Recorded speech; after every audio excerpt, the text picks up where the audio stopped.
यूनान के अंदर एक संत हुए अगस्टियन करके। एक बार की घटना है कि वो बहुत अधिक बेचैन हो गए। ये वास्तविक घटना है जो आपके सामने प्रस्तुत कर रहा हूँ। इस सूत्र के अंदर अपन उसको गर्भित कर लेंगे। किस चीज़ को लेकर वो बेचैन थे? बहुत दिनों से उन्हें निद्रा नहीं आ रही थी, चैन नहीं पड़ रहा था, रात को सो नहीं पा रहे थे। बस विचार विचार विचार में दिन रात निकलते चले गए। एक चीज़ पे वो अटक गए थे। वो कहते थे कि मैं संसार के अंदर सत्य की खोज करके रहूँगा, संसार के अंदर परमात्मा की खोज करके रहूँगा, संसार के अंदर सुख की खोज करके रहूँगा। बस इस खोज के चक्कर में उनके जो विचार पे विचार चले जा रहे थे। अब सो नहीं पा रहे थे तो एक दिन सुबह ब्रह्म मुहूर्त में, हमारे इधर जो ब्रह्म मुहूर्त कहा जाता है, 4 बजे के लगभग उठ गए, अपने कमरे से बाहर निकले, शयन कक्ष से बाहर आए और समुद्र किनारे पर टहलने के लिए चले गए। समुद्र किनारे पर टहलने के लिए गए। उस वक्त बहुत बेचैन थे, आंखें भरी भरी थी और शरीर बिल्कुल अस्वस्थता नज़र आ रहा था। और सुबह का समय था, कोई साथ में था नहीं, अकेले ही निकल पड़े। समुद्र किनारे पर पहुँचे तो उन्होंने देखा एक अकेला बालक खड़ा है। उस बालक के हाथ में एक छोटी सी प्याली है और वो किसी चिंता में डूबा हुआ लगता है, ऐसा लग रहा था।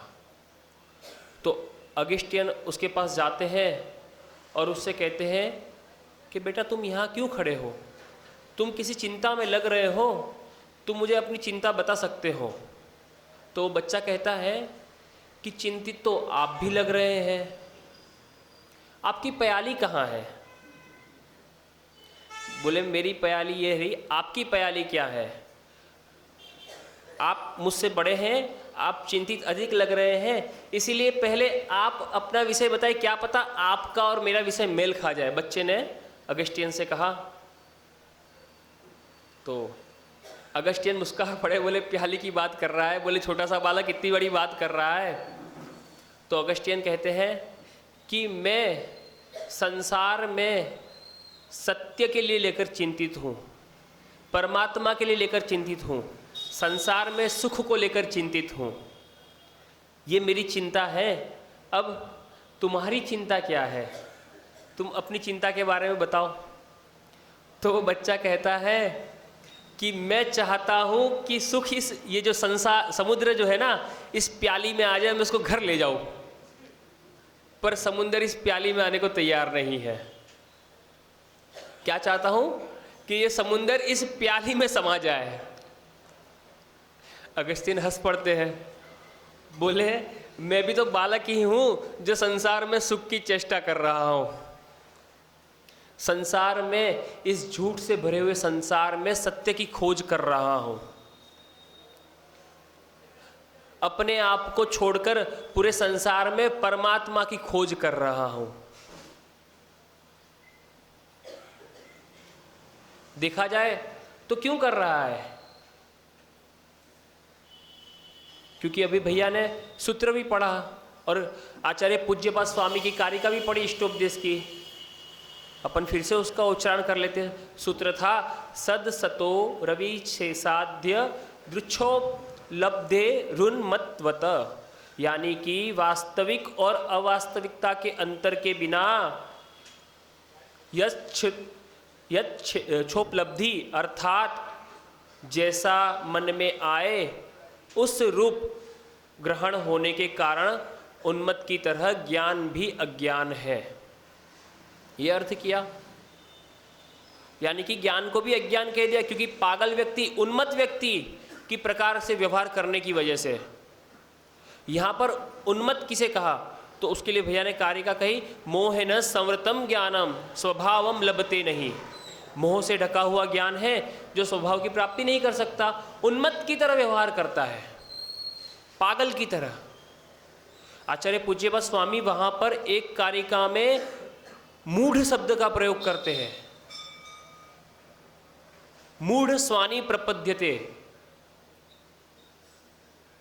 मूढ़ यानी मूर्ख, मोही, मिथ्या दृष्टि शब्द का प्रयोग करते हैं। तो हमारा जो ज्ञान है अगर हमें स्वच्छंदता की ओर ले जा रहा है तो वो ज्ञान अज्ञान के समान ही है। और आप देखें कि जितने भी हैं वो एक हद के बाद में, सत्ता की अधिकता हो जाने के बाद में, अधिकारों की अधिकता मिल जाने के बाद में, या धन दौलत की अधिकता हो जाने के बाद में उस उन्मत्त की तरह ही व्यवहार करते हैं। क्योंकि वहां पर किसी पदार्थ का नशा, कोई बाहरी पदार्थ का नशा है, वहां पर कोई पदार्थ का सेवन नहीं किया गया, लेकिन सत्ता का, पद का, अधिकार का और धन दौलत ऐश्वर्य पैसे का नशा है। नशा तो नशा है, किसी भी प्रकार का है।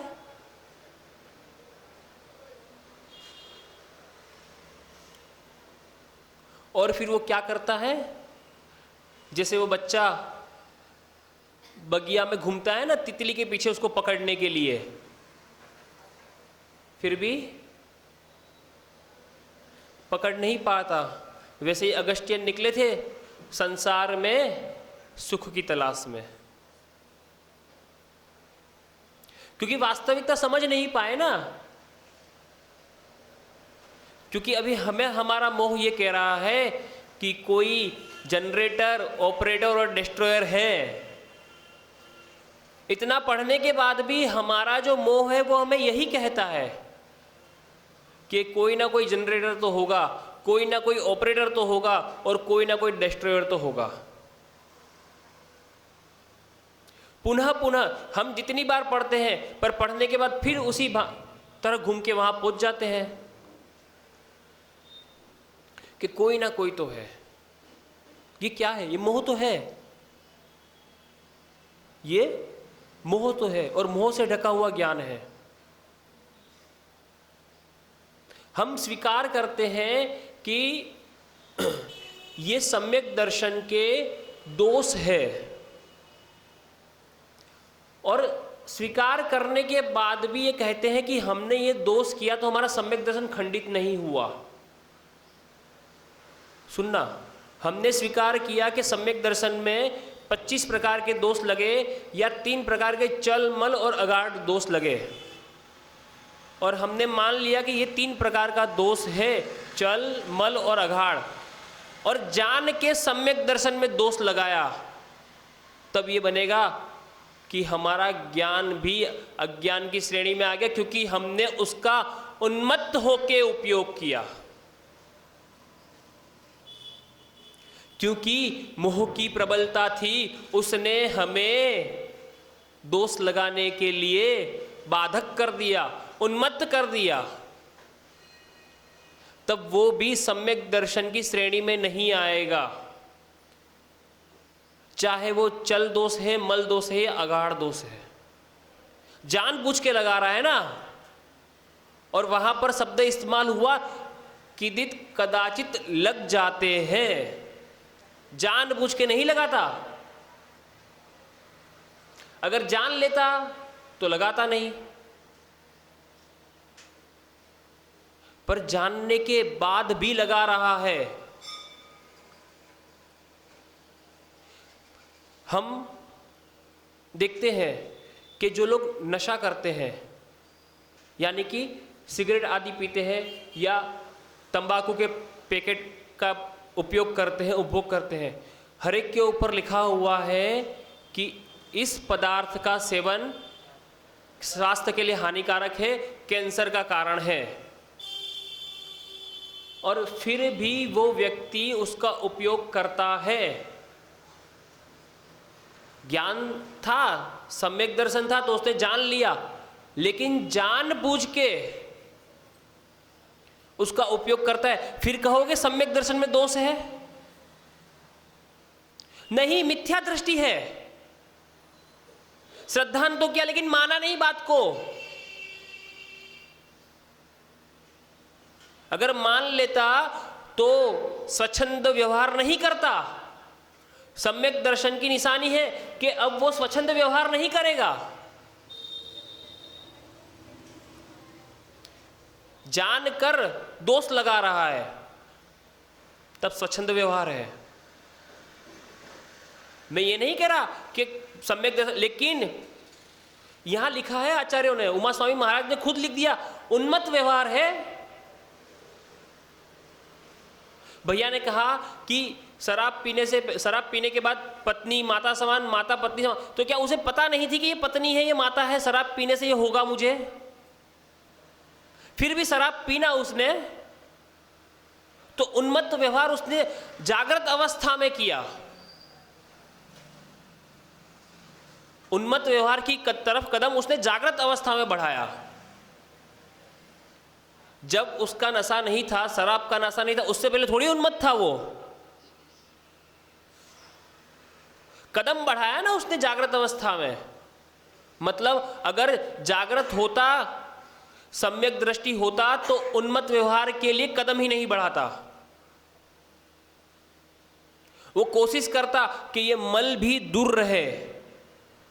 मेरे सम्यक दर्शन में जो 3 प्रकार के दोष है, मल है, 25 दोष है या 3 प्रकार का जो मल है, वो दूर रहे। बचता, पर नहीं बचा, उस तरफ गया। जैसे किसी के सिगरेट के पैकेट के ऊपर लिखा है, फिर वही उदाहरण कि इसको पीने से स्वास्थ्य खराब होता है, कैंसर का कारण है, फिर भी पी रहा है। अरे भैया, पढ़ रहा है फिर तो छोड़ दे। अगर श्रद्धान कर लेता, सम्यक दृष्टि श्रद्धान कर लेता, तो उन्मत्त व्यवहार क्यों करता? कदम ही नहीं बढ़ाता ना। कदम बढ़ाया, इसका मतलब अभी मूढ़ है, मूढ़ है। और वहां पर जो चौथा अंग लिखा ना, अमूढ़ दृष्टि, अब वो मूर्ख नहीं है, मोही नहीं है, संवेग जागृत हो गया है। संवेग जागृत हो गया है मतलब अब उसका नशा उतर गया है, होश में आ गया है। अब वो सत को सत और असत को असत देखने लगा है। संसार, भोग और शरीर से विरक्ति उत्पन्न हो गई है, संवेग जागृत हो गया है। तब वो अमूढ़ हुआ, मूर्छा दूर हुई उसकी। समझ रहे हैं ना बात को? तो हम स्वीकार करें कि हम सब भी उस छोटे बालक की तरह बालक ही है जो उस प्याली के अंदर समुद्र भरना चाहते हैं, और ये मान लेते हैं कि जिसकी प्याली बड़ी होगी उसकी संभावना ज़्यादा होगी समुद्र के समाने की। पर वास्तविकता में किसी प्याली में समंदर कभी आ ही नहीं सकता। क्यों? जिसकी प्याली जितनी बड़ी उसका अहंकार उतना बड़ा। जिसकी प्याली जितनी बड़ी उसका अहंकार उतना बड़ा, और जितना बड़ा अहंकार उतना बड़ा नशा। जितना बड़ा अहंकार उतना बड़ा नशा। तो कैसे समाएगा भैया?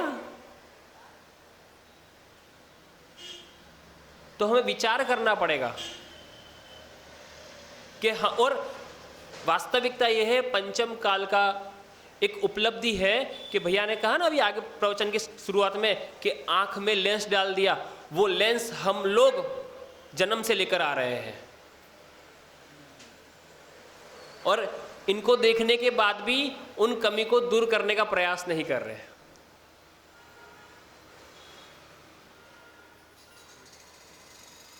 प्रयास कर ही नहीं रहे ना, क्योंकि बार बार चेतावनी पढ़ते हैं, मिथ्या दर्शन ज्ञान चारित्राणी संसार मार्ग, बार बार चेतावनी पढ़ते हैं। उल्टा बोल दिया सूत्र मैंने।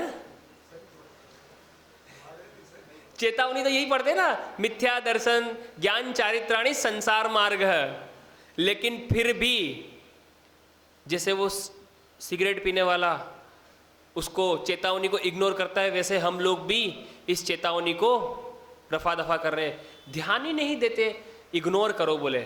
जहां इग्नोर करना है वहां नहीं करते। कि भैया मोह को इग्नोर करो, राग द्वेष को इग्नोर करो, लड़ाई को इग्नोर करो, वहां इग्नोर नहीं करते। जहां इग्नोर करना है वहां इग्नोर नहीं करते। किसको इग्नोर कर दिया? मिथ्या दर्शन, ज्ञान चारित्राणी, मोक्ष मार्ग है, इसको इग्नोर कर दिया हमने। समझना पड़ेगा हमें कि हमारा ज्ञान किस शैली का है और हम किस शैली में उसको प्रयोग कर रहे हैं। और हमारा जो प्रयोग है वो ज्ञान को तो मिथ्या बनाएगा ही, मिथ्या प्रयोग, पर साथ में हमारे दर्शन को भी खंडित कर देगा, मिथ्यात्व के गर्त में जाके गिरा देगा। समझ रहे हैं ना? तो प्रयास करें कि अपने इस मोह रूपी पर्दे को कुछ खोले और वास्तविकता को देखे। वास्तविकता को नजरअंदाज कर रहे हैं पर उसको देखे, देखने का प्रयास करें। वास्तविकता को नजरअंदाज तो कर ही रहे हैं। नजरअंदाज किसे करना है? जो विभाव है उसको नजरअंदाज करना है। संसार के कारणों को देखकर नजरअंदाज करो कि उसमें उलझना नहीं है। जो मोक्ष के पथ है, मोक्ष के जो कारण है उसके अंदर लगना है, संलग्न होना है, अपने आप को इन्वेस्ट करना है। क्योंकि संसार के कारणों में हम अपने आप को, अपने समय को वेस्ट कर रहे हैं।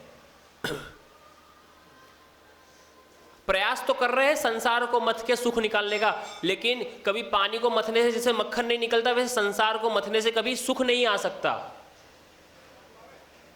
संसार में स्वयं को मथना पड़ेगा, और स्वयं को मथोगे यानी कि सम्यक दर्शन, सम्यक ज्ञान और सम्यक चरित्र का पालन करोगे, तभी इस दुख से निकल के सुख तक पहुंच पाओगे, वरना तो यहीं अटके रहेंगे। ठीक है ना? तो सूत्र को थोड़ा सा समझने का प्रयास करें और अपने आप को सम्यक्त्व की तरफ आगे बढ़ाने का प्रयास करें। इस मूढ़ता को हटा के दोषों का दोषों को जानकर उसे दूर करें, दोषों को जानकर उसे नजदीक ना लाए। ठीक है ना? इन्हीं विचारों